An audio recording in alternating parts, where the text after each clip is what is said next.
इस्लाम का एक ऐसा योद्धा जिसका नाम सुनते ही दुश्मन कांप जाया करते थे।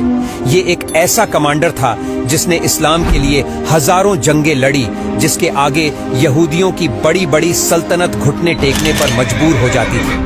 ये एक ऐसा कमांडर था जिसे खुद अल्लाह के नबी ने सैफुल्लाह के लक़ब से नवाजा। दोस्तों, उस अजीम शख्सियत का नाम हजरत खालिद बिन वलीद रजी अल्लाह ताला अन्हु था, जिन्होंने अपनी जिंदगी में एक भी जंग नहीं हारी। हजरत खालिद बिन वलीद का जन्म सन 552 ईस्वी में मक्का शहर में हुआ था। जब हमारे आका हजरत मोहम्मद सल्लल्लाहु अलैहि वसल्लम ने नबूवत का ऐलान किया था, तो उस समय हजरत खालिद बिन वलीद उन लोगों में आते थे जो इस्लाम के सबसे बड़े दुश्मन थे। इस्लाम लाने से पहले आपने मुसलमानों के खिलाफ भी बहुत सी जंग लड़ी थी। जंगे ओहद जो काफिरों और मुसलमानों के बीच लड़ी गई थी, और इस जंग में नबी के चाचा हजरत अमीर हमजा शहीद हुए थे। इस जंग में काफिरों की कमान हजरत खालिद बिन वलीद के हाथों में थी। हजरत खालिद बिन वलीद इस्लाम कबूल करने से पहले इस्लाम के बहुत बड़े दुश्मन थे, और जब वो मुसलमानों के खिलाफ जंग लड़ते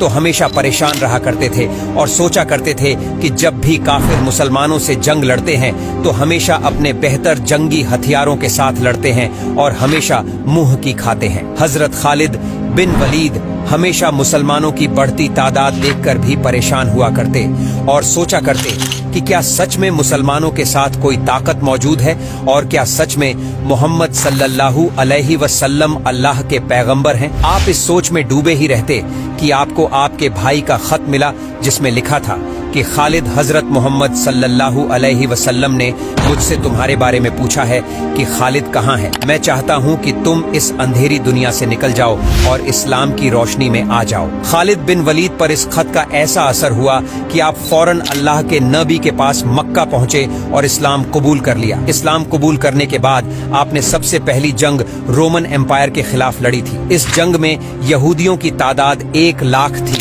और मुसलमानों की तादाद सिर्फ 3000 थी। इस जंग में खालिद बिन वलीद एक मामूली सिपाही बनकर लड़ रहे थे। इस जंग में हजरत जैद, हजरत जाफर और हजरत अब्दुल्लाह एक के बाद एक तीनों सहाबी शहीद हो गए, तो खालिद बिन वलीद ने उसी समय आगे बढ़कर इस जंग की कमान संभाली और दुश्मनों के दांत खट्टे कर दिए। और इसी जंग के बाद हमारे नबी ने खालिद बिन वलीद को सैफुल्लाह के लक़ब से नवाजा। इसके बाद खालिद बिन वलीद ने कई सारे जंग लड़ी और जंगे मैदान में ऐसे ऐसे कारनामे करके दिखाए जो तारीफ बन गई। आपने 124 से ज्यादा जंग लड़ी और अपनी जिंदगी में एक भी जंग नहीं हारी। तारीख में अभी तक कोई भी ऐसा कमांडर नहीं गुजरा जिसने अपनी जिंदगी में एक भी जंग न हारी हो। लेकिन हजरत खालिद बिन वलीद एक अकेले ऐसे कमांडर हैं जिन्होंने अपनी जिंदगी में कोई भी जंग नहीं हारी। उन्होंने ईरान को जीता, उन्होंने इराक को जीता, उन्होंने सीरिया को जीता, उन्होंने जॉर्डन को जीता, उन्होंने अर्मेनिया को जीता और कई सारी जीत हासिल की। छोटी छोटी फौजों के साथ हजरत खालिद बिन वलीद ने बड़ी बड़ी फौजों को शिकस्त दी। कई फौजें हजरत खालिद बिन वलीद को जंग में देखकर ही हथियार डाल दिया करते थे और हार मान लिया करते थे। आपने जितने भी इलाके फतह किए वो आज तक काफिरों के पास नहीं गए। खालिद बिन वलीद के फतह किए गए इलाकों पर आज भी काफिर अपना कब्जा नहीं जमा पाए हैं। दुश्मनों के दिलों में अपना खौफ डालने वाले हजरत खालिद बिन वलीद अपने आखिरी वक्त में बीमार पड़ गए थे और बिस्तर पर आ गए थे। खालिद बिन वलीद की ख्वाहिश थी कि वो अल्लाह के लिए लड़ते हुए शहीद हो, लेकिन अल्लाह के नबी ने आपको अल्लाह की तलवार कहा था, तो ये कैसे हो जाता कि अल्लाह की तलवार किसी जंग में टूट जाए। इसलिए आपकी वफात बीमारी की वजह से हुई। खालिद बिन वलीद के जिस्म पर ऐसी कोई भी हिस्सा मौजूद नहीं था जहां तलवारों और तीरों के निशान मौजूद न हो। ये फरमान है हजरत खालिद बिन वलीद का।